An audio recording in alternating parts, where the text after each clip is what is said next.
just flip-flops on, singing to that highway song. Got a little naive smile, the kind that drives you out. Nothing like playing with fire, brings boy to life. Be with a fuse you light, girl, you're dynamite.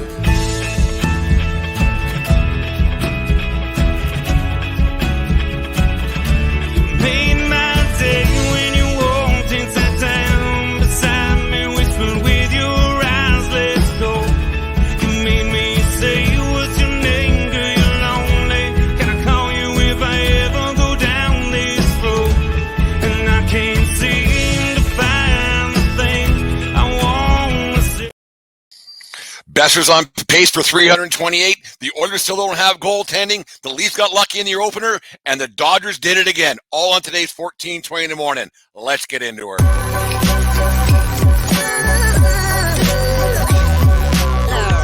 The following is a presentation of the Belly Up Sports Media Network.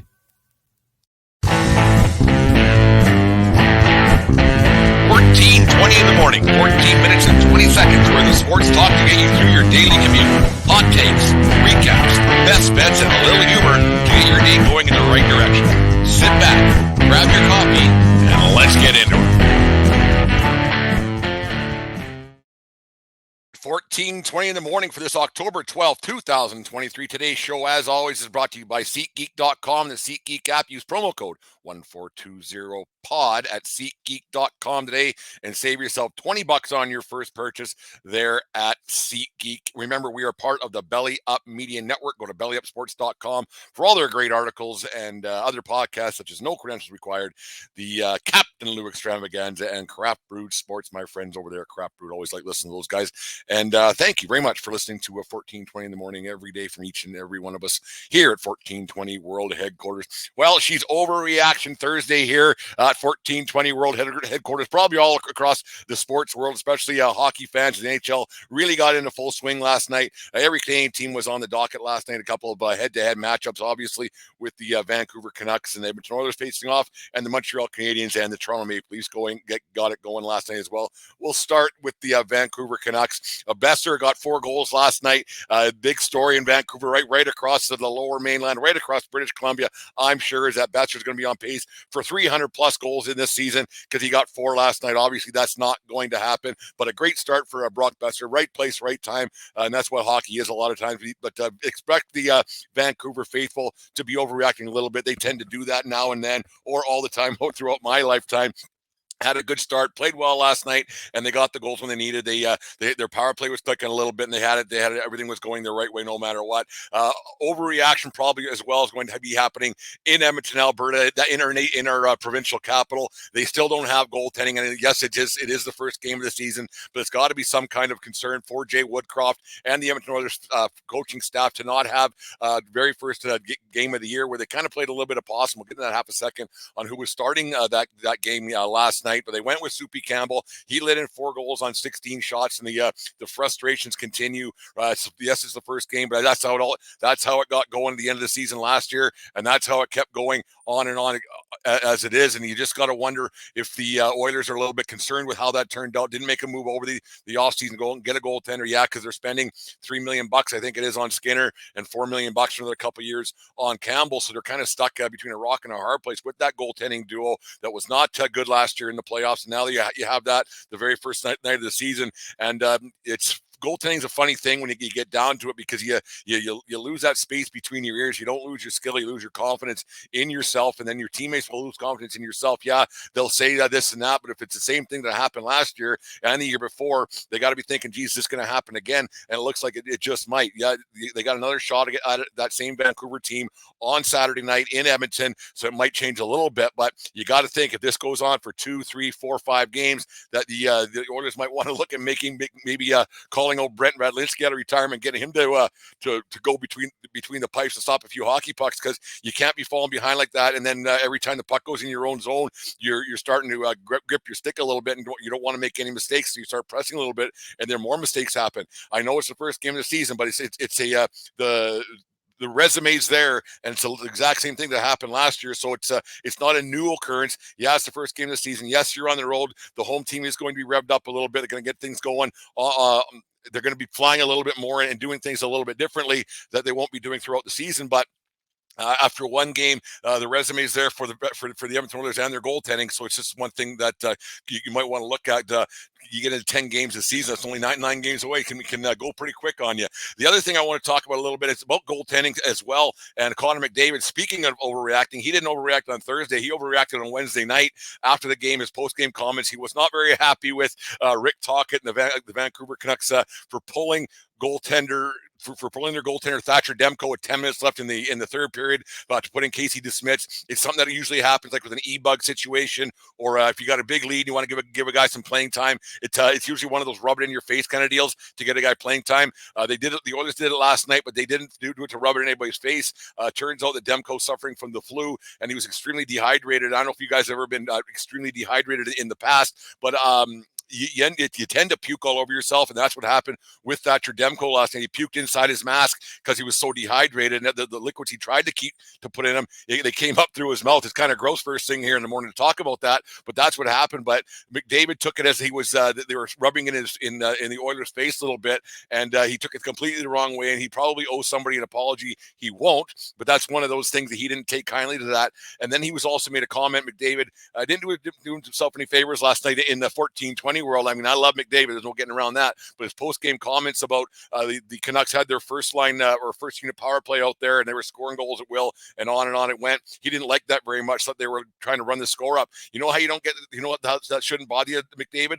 Win the hockey game. If you're worried about the other team scoring too many goals on you, don't let them score so many goals. That one's on you guys. That's nothing to do with Rick Tocchet and the Vancouver Canucks. The Canucks fans pay to see that. The Canucks players are there to score goals. You should shut your mouth and go out and do your job. You had a bad comment about the goaltender, and then you had a bad comment about the first line power play out there. Go out on Saturday night and make it happen.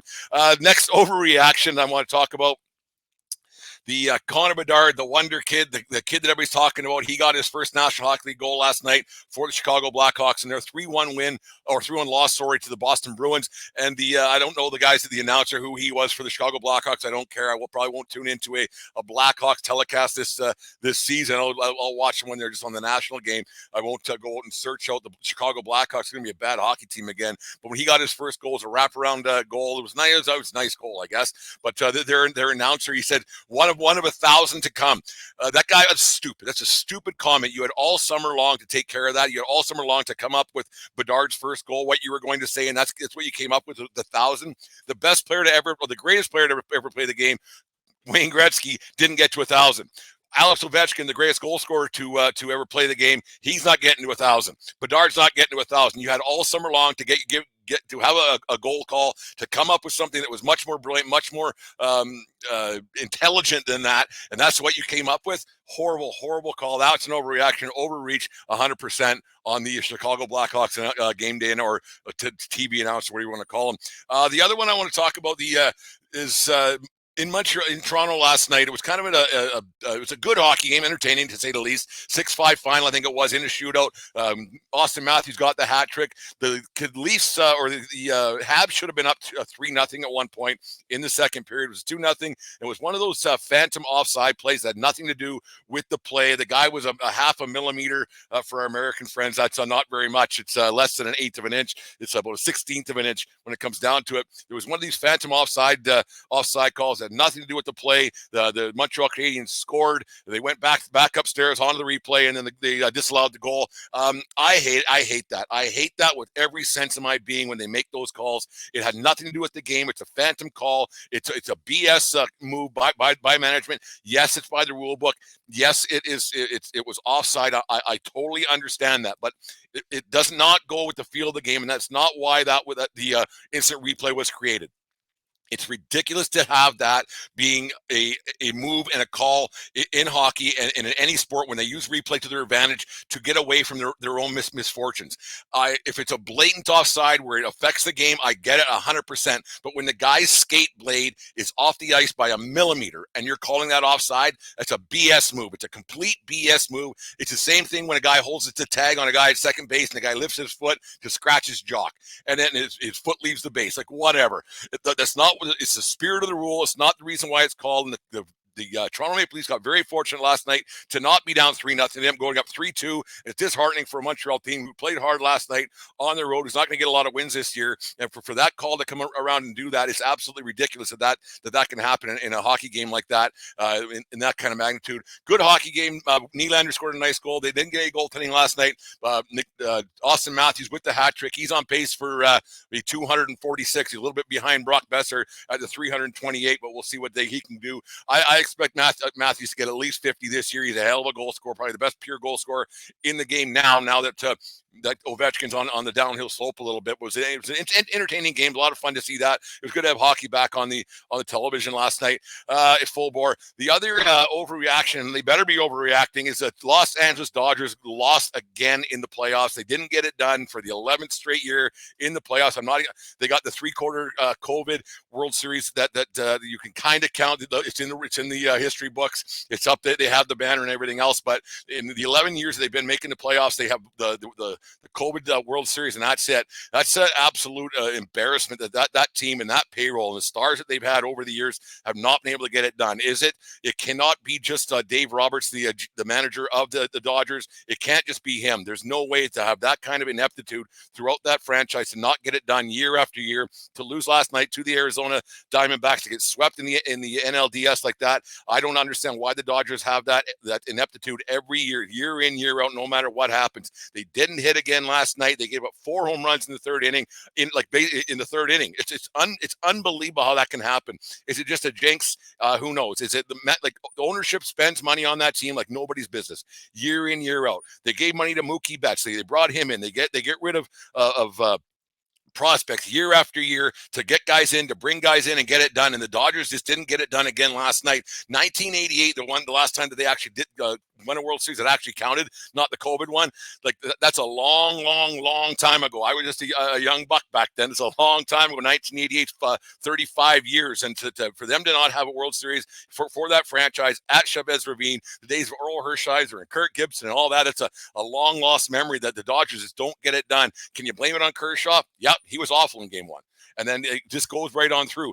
But losing the next 2 wasn't Kershaw's fault. So I don't know what you can blame it on. There needs to be a wholesale change, and I hope they overreact to today because you should never make decisions based on emotion. But when it comes to the LA Dodgers losing in the World Series like that and losing out in the playoffs like they did again, they got to start overreacting. Maybe fire guys from top to bottom and start all over, because the way you're doing it ain't getting it done, and it's not nearly enough for a proud franchise and for a fan base that supports that team like no one's business. They get great crowds year in, year out. Yeah, it's nice and sunny Southern California, so why wouldn't you go to a ball game? But they support that team right from top to bottom, and they don't get it done again. For that fan base, I feel sorry for that fan base who follows them, but the Dodgers can't seem to get it done when it matters most. And you know what I'm looking forward to? I'm really looking forward to that Battle of Texas. That should be a really good series.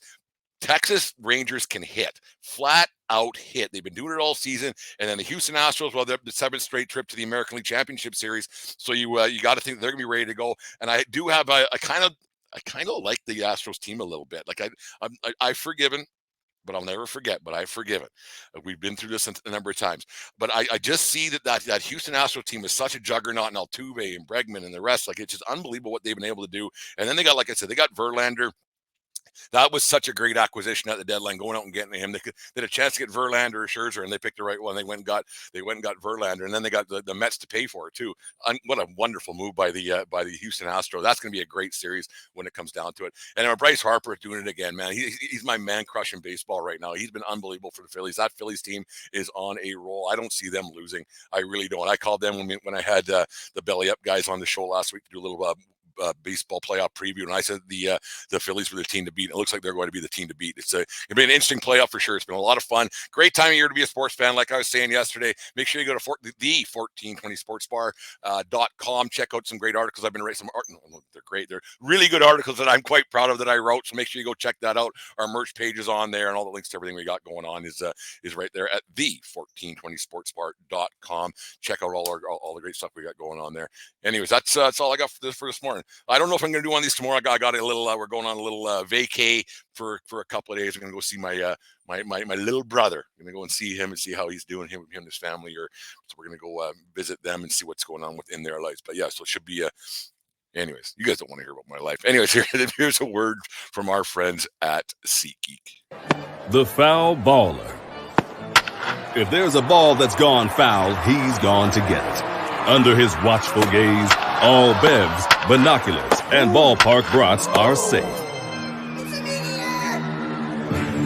He's the only thing that stands between his section and certain destruction. That's why he only trusts SeatGeek with his tickets. The ticketing app trusted by fans. SeatGeek, so fans can fan.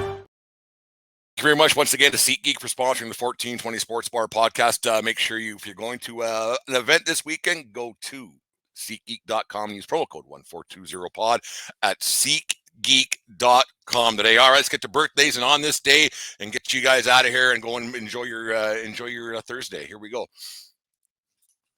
On this day in 1992, Bret, the Hitman Hart, beat the Nature Boy, Ric Flair, at Sask Place in Saskatoon, Saskatchewan, to win his first world heavyweight title. Hart was informed early in the day that he'd become the new world champion that day because of the Ric Flair had an inner ear injury that he suffered winning the title against the Ultimate Warrior. I can't believe we're talking about this, but this is what actually happened. He was informed he was going to win the title that day.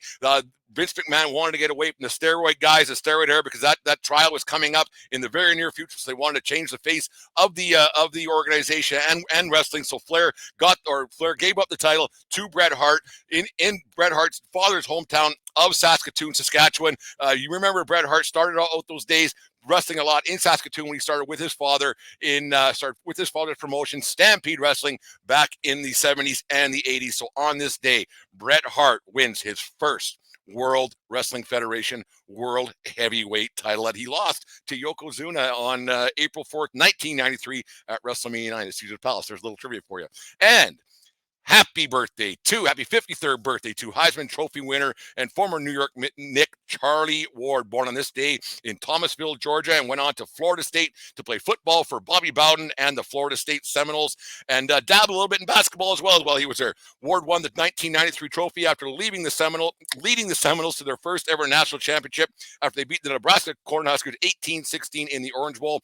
Ward's Seminoles basketball team saw limited success, losing out in the Elite Eight that season, losing 106-81 to Kentucky. Ward saw himself as a first rounder in NFL, but because of his smaller stature, NFL scouts saw him as a fourth or fifth round guy. So he was taken by the Knicks in the first round, 26 overall in the 1994 NBA draft.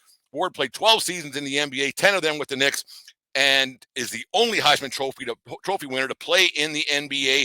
And besides Bo Jackson and Vic Janovich, blew that win, the only Heisman Trophy winner to play professionally in two of the big four sports. So happy birthday to Charlie Ward. There it is. There's 14:20 in the morning for the day. Thank you guys very much for watching on YouTube. Make sure you subscribe later on for those who are listening on the podcast form of the show today.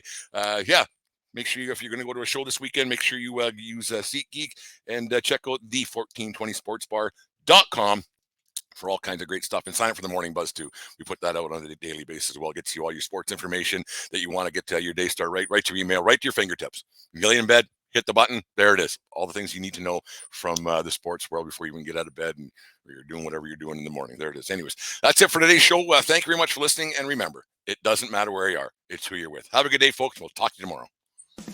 You just listened to the 1420 Sports Bar Podcast. For beer with sports talk and a whole lot more. We are part of the Belly Up Media Network. Let's get into it.